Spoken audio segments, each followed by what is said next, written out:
हरिओम. आज मंगळवार 27 जानेवारी 2026.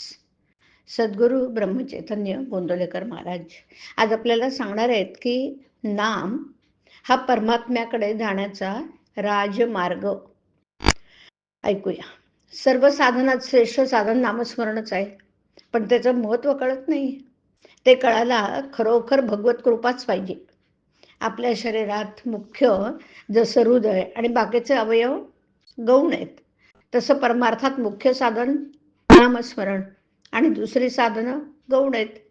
नाम हे मंगलात मंगल आणि अत्यंत पवित्र आहे. आपलं जीवन देवाच्या हाती आहे आणि देव नामाच्या स्वाधीन आहे, हे पक्क लक्षात ठेवा. योगात योग करीपर्यंत समाधान असतं, पण नामस्मरणाच्या अनुसंधानात सतत समाधान असतं. स्वतः निर्गुण झाल्याशिवाय निर्गुण उपासना होत नाही. तेज दिसणं, नाद ऐकणं, या सर्व गोष्टी गुणातच नाही का आल्या? निर्गुण व्हायला देहबुद्धी सुटायला पाहिजे. सर्वव्यापी परमेश्वराला सर्वाभूती पाहणं ही निर्गुण उपासनाच होय.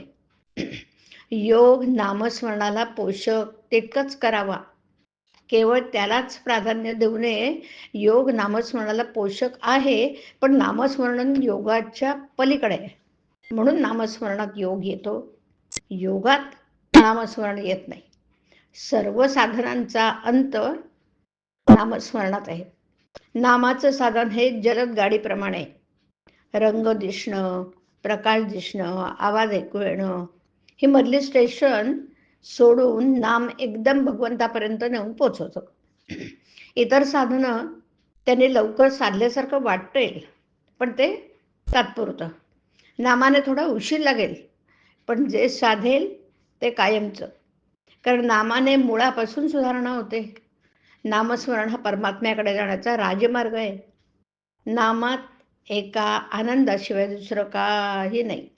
नामाच्या आनंदाचा झटका आला की मनुष्य स्वतःला विसरेल. तुकाराम बुवांनी वाचा त्यांना अनावर झाली, ती सारखी नाम घेऊ लागली. याचा अर्थ असा की त्यांच्या कल्पनेच्या बाहेर नाम येऊ लागलं. गाडी उतरायला लागले की जशी अति वेगात येते आणि आवरत नाही, तसं हे आहे. आपल्या शक्तीच्या बाहेर कार्य होणं ही भगवंताची कृपा आहे. 4 माणसं होती, त्या सर्वांना एकच रोग झाला होता, पण त्यांची सांपत्तिक स्थिती सारखी नव्हती. वैद्याने त्यापैकी अगदी गरीब माणूस होता, त्याला एक औषध तुळशीच्या रसामध्ये घ्यायला सांगितलं. त्याच्यापेक्षा पैसेवाला होता, तेच औषध त्याला मधामध्ये घ्यायला सांगितलं. त्याही पेक्षा पैसेवाला होता, त्याला तेच औषध केशरामध्ये घ्यायला सांगितलं. आणि सर्वात श्रीमंत होता, त्याला तेच औषध कस्तुरीत घ्यायला सांगितलं. त्याचप्रमाणे ज्याचा जसा अधिकार तसे त्याने नाम घ्यावं. नाम नुसतं तोंडाने घ्यावं, नाम श्रद्धेने घ्यावं, नामवृत्ती सांभाळून घ्यावी. नामाशिवाय जगात दुसरं सत्य नाही, अशा दृढ भावनेने घ्यावं. सर्वांना फळ सारखंच आहे, सारखंच मिळणार.